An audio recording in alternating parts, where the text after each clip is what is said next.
absolutely thrilled to welcome Alfonso Herrera, a great actor, a singer. You blew me away in Ozark.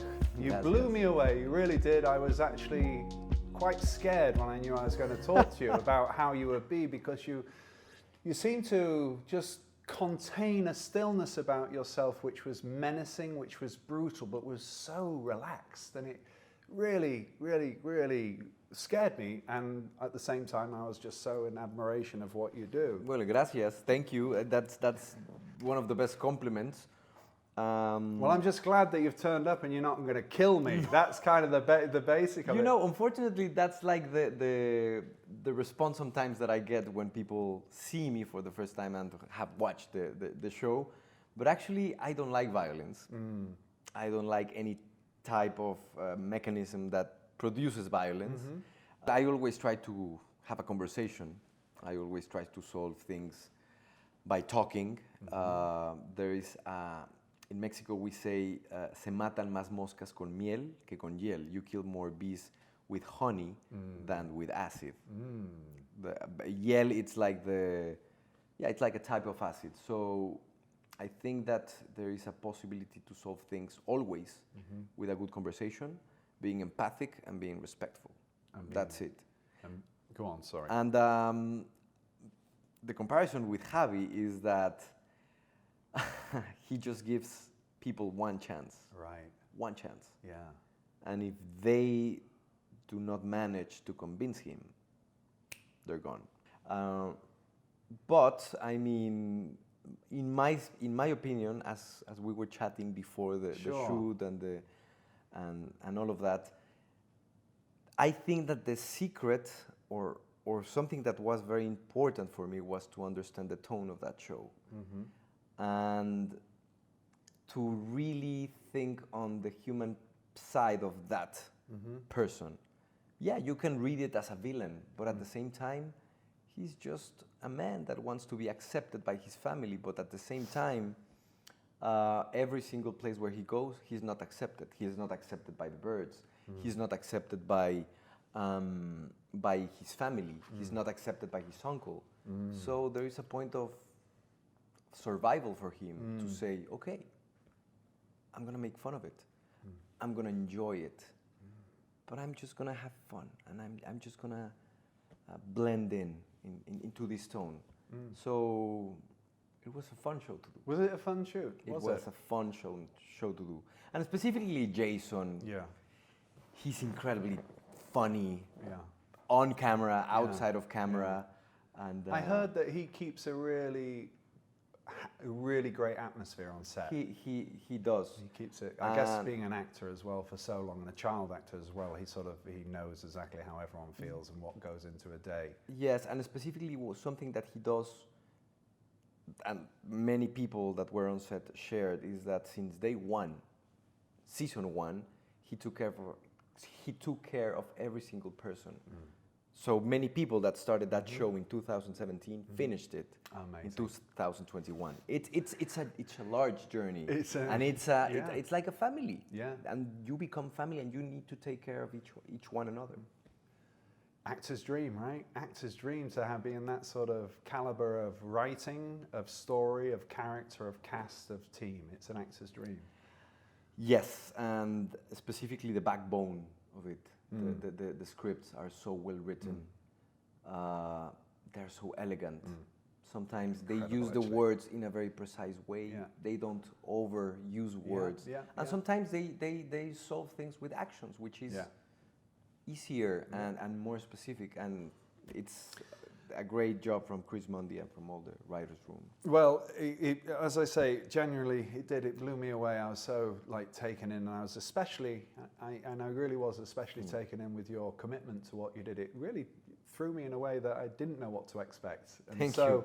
Having time with you now, it's a joy. You know, it's like, oh, well, he was acting. You acting. see that I'm not. Well, I don't know. Like we'll see if we go through the questions. You might switch on me at some point. But anyway, Alfonso, it's so nice to have you here. And I know you come from Mexico and you live in Mexico City. I know that I think your first English-speaking role was in 215 for It was Sensei. Sensei. Yes. Okay, sorry. Yes. So that was, but before that you'd been involved in this band called RBD, which is a huge Latin American band that went all around the world, sold 9 studio albums you did, and then you sort of got into television, you were big in television, and then this is how you came to be doing what you do. And you've played Batman on the podcast. Yes, so your kids must be thrilled. I talked with my 5-year-old not so long ago, and this is something I said in a previous interview.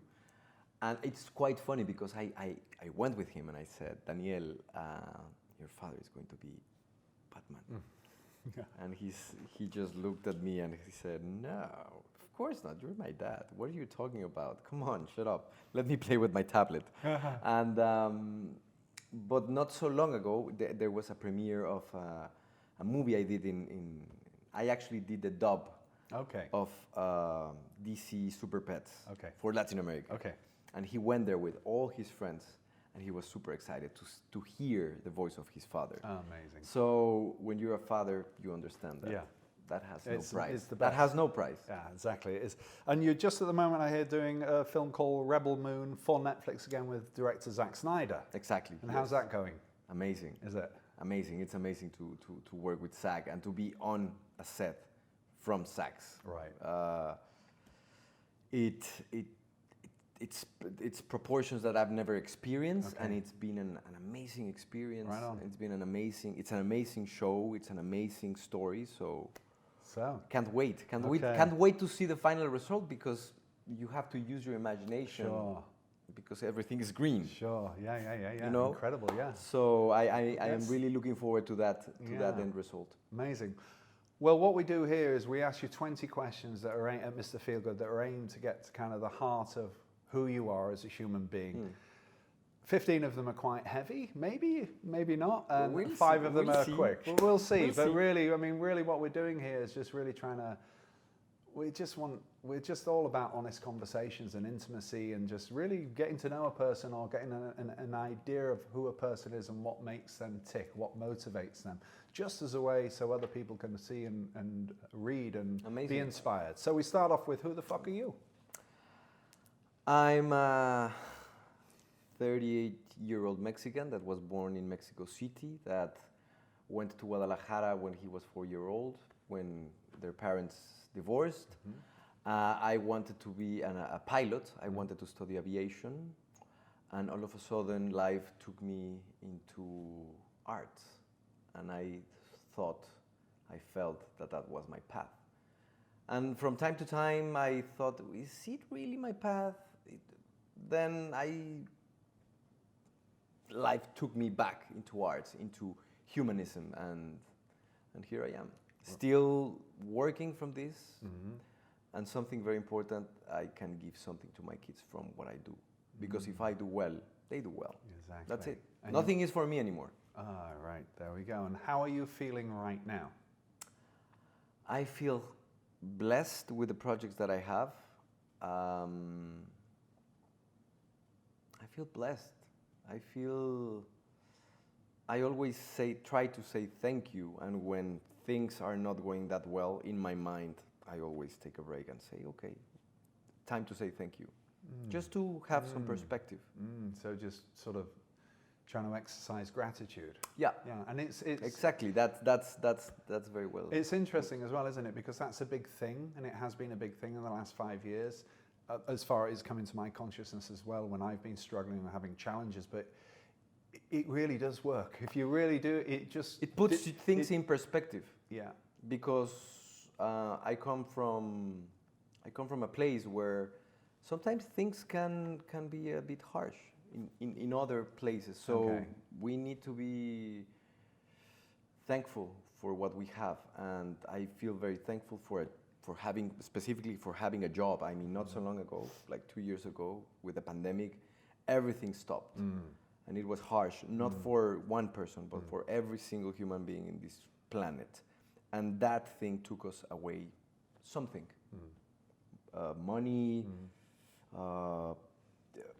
engagement, something purpose. that has to do with an emotional thing, a family member, a friend, and that's why I feel Blessed and grateful. Blessed. Right on, man. Yeah. Right on. Where did you grow up and what was it like? I grew up in Guadalajara.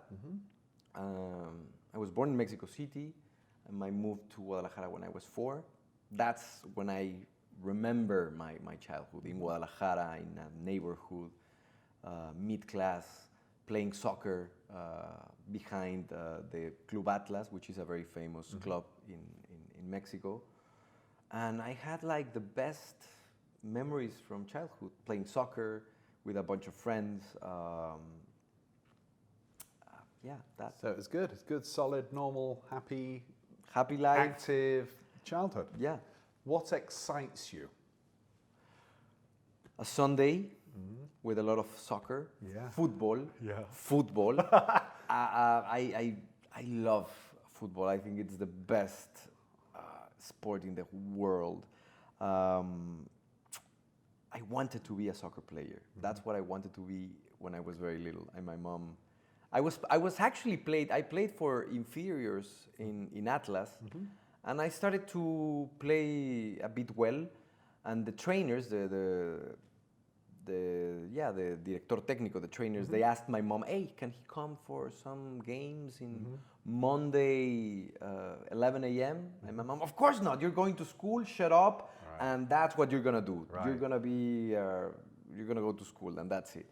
And I thank her for that a lot. Right, but you still enjoy it, you love it, and that's what excites you. The work must excite you as well, though, right? Work? Yeah. Yes. Getting a new character or, something, does that get you going? For example, talking about soccer and football and work, I always find parallelisms. Right. I once heard a talk from Pep Guardiola and from Trueba, a Spanish director, and then the similarities between being on set and being on a bench, talking to players and talking to actors. Yeah. It's like Yeah. there are a lot of similarities, Yeah. and at the same time, you live with a pressure, and that pressure is a privilege. Oh. And I love it. Oh, I love that. I've never heard anyone say that. You live with the pressure, and that pressure is a privilege, and I love it. That's great. What scares you? Thinking that my kids could be in a risky situation. I once heard that your kids is like a piece of you that is dancing around outside of you, and you cannot control it. But it's Yeah, well, you've got young ones, I've got old ones. You've got to give them all the sort of strength and the lessons and the love and the support and the guidance you can, and then you've got to let them go. And it's never going to be easy because they are a part of you. It's so. But yes, I think that thinking that my kids could be in a dangerous situation or in a risky situation, that scares me a lot. Basically that. Okay. What's your proudest achievement, or your proudest achievement? Well, I feel very happy with what I have achieved, with my own work, with my own hands. I feel very happy with what I have achieved. Okay. And what is the hardest thing you've ever had to do? Go to work and say goodbye to my kids for weeks or for months. That is hard. Yeah, that is that's tough. Yeah, that is tough. Okay, who was your greatest mentor, and what did they teach you? My mom. She was a single mother, raising 2 kids, all by herself, working, raising us. We were a headache when we were kids. My brother and I. Oh my God, we were a headache, and I value so much all the effort that she put, and I just thinking about that and remembering her by her own raising us. It's incredible, isn't it? They are incredible though, mums, aren't they? It's amazing. My mum brought up 3 of us by cleaning the houses, other people's houses in Yorkshire, and it was really nice when I could look after her. Yeah. And, you know, And now having the possibility to give to help something, her. to help her. It's great, and I bet she's proud. I wonder what she thought of Ozark, your character, Javi. She didn't watch it. Did she not? No. I was going to say, she doesn't that like. was She hardcore. doesn't like to watch me on those type of ways. Wow. Yeah. Wow. That's interesting. Wow. If she ever watches it, let me know. Will Yeah, you? yeah. If she yeah, does. yeah. I'll give you her feedback. Really, I'd love to know, because that would have, well, that would be Yeah. amazing. Who are your fictional and real life heroes? My fictional on real life heroes. Messi. Same birthday as me. I'm Messi. just a bit older than him. I can now see why you're a lefty. You use the right side of your brain. Messi, I mean, he is gifted. He has something unique, not because he's a football player, because he thinks. People say that when you're a good football player, you can solve things with three different kind of ways. He can solve a play with 9 different possibilities, and that is a genius. Yeah. Sometimes I would like, there was this commercial from a sport brand that you put yourself inside and you have the perspective. I sometimes would love to see that perspective. What is his perspective? How he solves things. And I find football and life as a conjunction. Yeah. No, There's a very interesting link. Yeah, get it. Well, he's just on a different level, isn't he? He's a master. He really is. I hope he goes to Qatar. He wins the World Cup. Oh yeah. And that's it. Yeah, and then he says it's done. Yeah. Beautiful.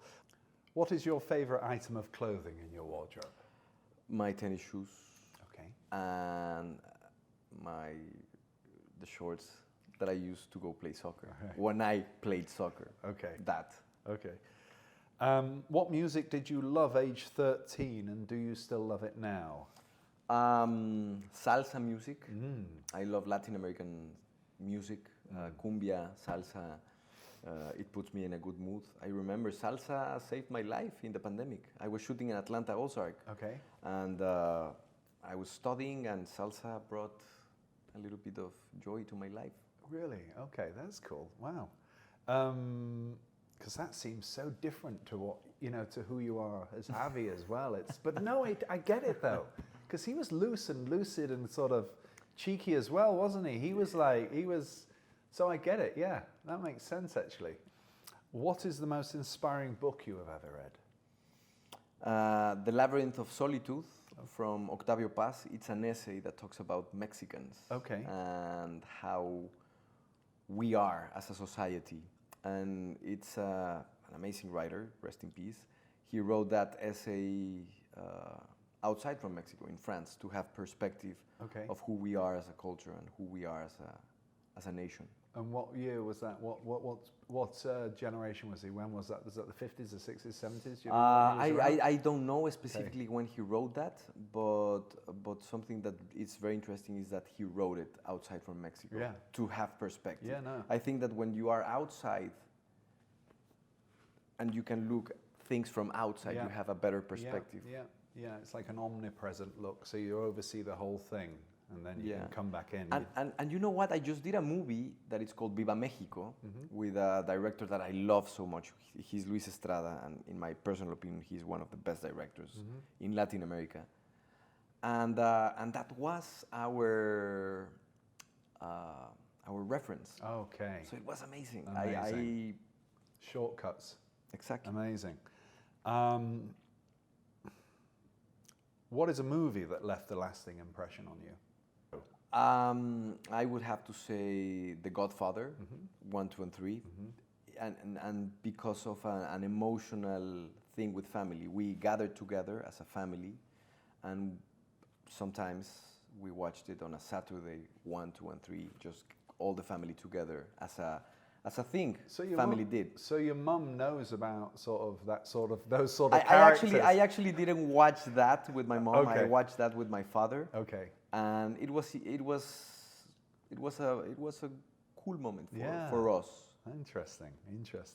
It's a great because he enjoyed it, and he passed me that that love towards that film. What is your favorite word or saying? It's actually a Spanish word. Okay. It's in Spanish. It's almohada or omnipotente. Oh. Just the sound of it. Wow. What does it mean? Almohada, pillow. Okay. Because of the sound of it, Okay. and omnipotente.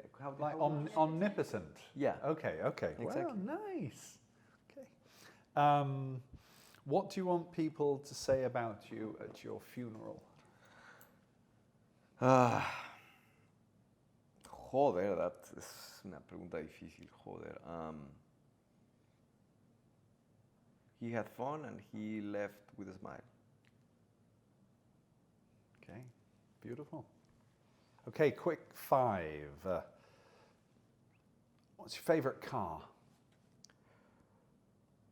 My car, a smart car. I had a smart car. Nice. Yeah. In Mexico City, I had a smart car. What color was it? Gray. Tiny one. Whoa, well, I they are mean, tiny, traffic but- jams yeah. and try to find a spot to Good park. in, good in Mexico City though, because it's so busy there, isn't it? It is. So you're in and out. It's like Paris. Sports team. Barcelona. Okay. And Pumas in Mexico. Okay. And in England, I might have to leave. sorry, Man City, brother. Sorry, Man City. I'm sorry, man. You're the only person. Sorry, brother. It's only because I love you. Otherwise, it could have Get been. out of my house. We could have been fighting. It's fighting talk. Okay, moving on. Grooming product. You know what? I would have to say, I use. Can I use lotions? Yeah, Whatever you like, you can yeah. do whatever you like. I like the Tom Ford vanilla. What's vanilla tobacco? Okay, I Tom use Ford. that. Yeah, okay. I love that. Well, then clothing label. My Adidas shoes. Just had such a lovely time with you. It's just been Likewise. so genuine and so interesting and so fascinating and learning, and you're just so warm, really warm. And I just wondered, is there anything that you haven't ever been asked that you'd like to be asked, and you don't have to come up with an answer, or is there anything that you want to share or that you'd like to talk about briefly that's important to you? Well, I would have to say that I think I already said it, but